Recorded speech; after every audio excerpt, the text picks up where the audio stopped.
I have a little game for you today that my pre-K and kindergartners love. I think my first graders would love it as well. And I start this game this way. There's something in my hand. What do you think it could be? And I would let the children raise their hand and tell me their ideas. And having them raise their hand and only calling on students who are raising their hand is one way that I'm teaching class. I'm doing classroom management organically with my students in the moment. And I would have the children in a circle and I would take several answers. But if someone says the correct answer of what's actually in my hand, I'm not going to give it away just then. I'm going to let the suspense build and say something like, "Oh, you think it's a quarter. A quarter would fit in my hand, wouldn't it? What do you think?" And go on to another child. So before I reveal what's in my hand, I want to say that this book I've been reading, Teach Like It's Music by Doug Goodkin, talks about beginnings and how important they are. And in Songworks, we talk about how important the way we introduce a song or a game is to how engaged the students are. Doug Goodkin says, "As all teachers know, attention is everything. Without the students riveted on you as you set things in motion, you have nothing. It is in our interest and theirs to begin with something that captures their attention." So I'm capturing their attention with this little puzzle, like what could be in my hand? And then I'm going to finally show that it's a little dog. And here's my song. Oh, where has my little dog gone? Oh, where can he be? With his ears so short and his tail so long.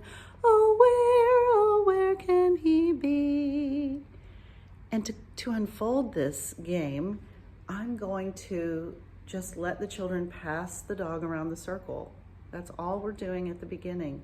We're singing and we're passing it.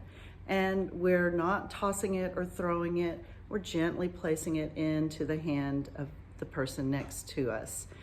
And we're singing the song. And the children are catching on to the song after a couple of singings.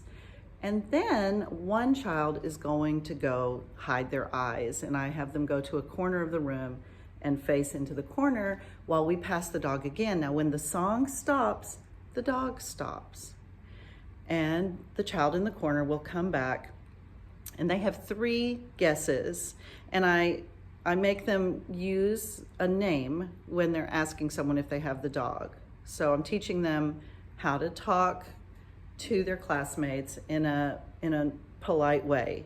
So they might say, "Ruby, do you have the dog?" And then Ruby would show that no, she doesn't have the dog.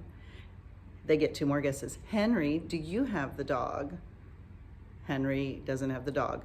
And if the third person also doesn't have the dog, we are all still sitting with our hands like this to make this person, this kid, think that anyone could have the dog. And if they don't get it by the third person, they go into the center of the circle, close their eyes, and the child who does have the dog says, "I have the dog."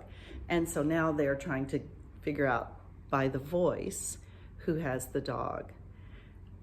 So this is just a really simple but very engaging little game, and the power of a tiny prop to make your students really engaged and listening. And this is a great song for any of your youngest students, pre-K, first grade, maybe even second grade. Enjoy and let me know how it goes.